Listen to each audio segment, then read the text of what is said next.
आप देख रहे हैं अल्फा डिफेंस हिंदी में आपका स्वागत है। आज के इस वीडियो में हम लोग बात करेंगे तपस BH-201 के बारे में। आज एरोनॉटिकल टेस्ट रेंज चैलाकेरी से एक तपस यूएवी उड़ा था। उड़ान के दौरान इस यूएवी में कुछ स्नैग आए थे, जिसके बाद में ये यूएवी क्रैश हो गया आसपास के कुछ खेतों में। अभी आप अपनी स्क्रीन के ऊपर इंडिया टीवी की एक फुटेज देख रहे हैं और अगर आप इस फुटेज को ध्यान से ऑब्जर्व करेंगे तो आपको इसमें दो चीजें पता चलेंगी। पहले तो ये एयरफ्रेम यूजर ट्रायल के लिए बनाए गए एयरफ्रेम है। जी हाँ, ये एयरफ्रेम DRDO का एयरफ्रेम नहीं है। इस एयरफ्रेम को स्पेसिफिकली यूजर के लिए बनाया गया था और आने वाले कुछ दिनों के अंदर इसी के ऊपर Indian arm forces user trials करने वाली थी। अगर आप इसका नंबर ध्यान से देखेंगे तो आपको समझ में आएगा कि इसका नंबर 7A14 है। यहाँ पर बहुत सारे लोगों की तरफ से कहा जाएगा कि ये तपस का दूसरा क्रैश है, लेकिन मैं आपको ये चीज बता देता हूँ कि ये तपस का पहला क्रैश है। इससे पहले जो क्रैश हुआ था वो तपस का नहीं, रुस्तम 2 का क्रैश था। और रुस्तम 2 और तपस के बीच का जो डिफरेंस है उसको आप बेसिकली रफाल के वेरिएंट से कंपेयर कर सकते हैं, जैसे कि F3R बेसलाइन रुस्तम 2 हो सकता है और F4 स्टैंडर्ड का रफाल तपस हो सकता है। एनीवेज, जैसे ही ये क्रैश हुआ वैसे ही बहुत सारी क्रिटिसिज्म निकल कर सामने आई है और मेरे हिसाब से चीजों को क्रिटिसाइज करना चाहिए। लेकिन मेरा पर्सनल मानना है कि जब आप फैक्ट्स को थोड़ा समझ लेते हैं और उसके बाद क्रिटिसाइज करते हैं तो लोग आपके ऊपर हंस नहीं पाते हैं और मैं पर्सनली चाहता हूँ कि मेरे व्यूअर्स के ऊपर लोग ना हंस पाए।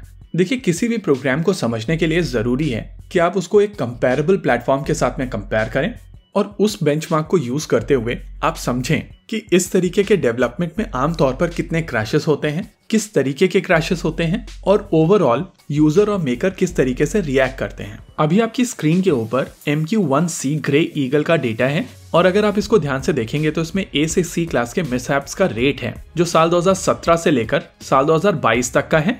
और इसमें अगर आप देखेंगे तो 5 साल के पीरियड में लगभग 35 मिसहैप्स हुए हैं और ये क्लास A मिसहैप्स हैं। ऐसी ही कुछ स्थिति रीपर के साथ में भी बनी थी और नॉर्मली अनमैन्ड एरियल व्हीकल्स ज्यादा क्रैश होते हैं। देखिए, पहले रुस्तम 2 के 7 प्रोटोटाइप बनाए गए थे और इनके ऊपर इंटरनल टेस्टिंग की गई थी, लेकिन साल 2019 में एक रुस्तम 2 ड्रोन क्रैश हो गया था और इस क्रैश के बाद में जो दोबारा ड्रोन बनाया गया था उसमें ऑटोमेटिक टेक ऑफ लैंडिंग और सैटकॉम ऐड किए गए थे, यानी कि बेसिकली ये तपस का पहला प्रोटोटाइप था और इस एयरफ्रेम को नंबर दिया गया था 7A।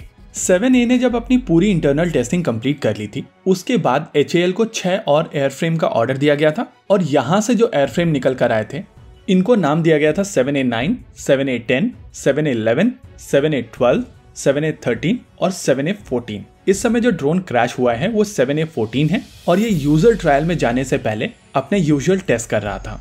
अब इस क्रैश को लेकर एक इंक्वायरी बैठेगी और हमेशा की तरह इस इंक्वायरी की रिपोर्ट पब्लिक डोमेन में नहीं आएगी। नॉर्मली इंटरनल इंक्वायरी की रिपोर्ट पब्लिक होनी नहीं चाहिए, लेकिन कुछ बायस लोग अपने स्पेशल वाले मीडिया फ्रेंड के साथ में इस इंक्वायरी की कुछ डिटेल अपने बायस के हिसाब से शेयर करेंगे और उसके बाद शुरू होगा आर्टिकल्स का दौर। इन आर्टिकल्स के दौरान आधी अधूरी इन्फॉर्मेशन के साथ में आर्टिकल पब्लिश कर दिए जाएंगे और लोग अपनी ओपिनियन फॉर्म करके बैठ जाएंगे। देखिए, इस प्रोग्राम को लेकर कितनी मिस इन्फॉर्मेशन पब्लिक डोमेन में है वो मैं आपको एक एग्जाम्पल के माध्यम से समझा देता हूँ। अगर आप गूगल पर जाकर इसके इंजन के बारे में सर्च करेंगे तो आपके रिजल्ट्स में आएगा कि रशियन NPO सैटर्न का इंजन इसमें यूज किया जाता है, लेकिन एक्चुअली इसमें ऑस्ट्रो E4 इंजन का प्रयोग किया जाता है और इस तरीके की मिस इन्फॉर्मेशन पब्लिक डोमेन में अवेलेबल है। एनीवेज, मेरे हिसाब से इस बार इंक्वायरी की रिपोर्ट पब्लिक की जानी चाहिए और जो करेक्टिव एक्शन किए जाते हैं उसको लेकर ADE की तरफ से एक पब्लिक प्रेजेंटेशन भी की जानी चाहिए। जरूरी नहीं है कि यहाँ पर सेंसिटिव इन्फॉर्मेशन शेयर की जाए, यहाँ पर एक कंट्रोल डीक्लासिफिकेशन किया जा सकता है और मेरे हिसाब से उसकी बहुत ज्यादा आवश्यकता है। इसी के साथ आज के इस वीडियो में रखते हैं केवल इतना ही। वीडियो को अंत तक देखने के लिए धन्यवाद। देखते रहिए अल्फा डिफेंस। जय हिंद।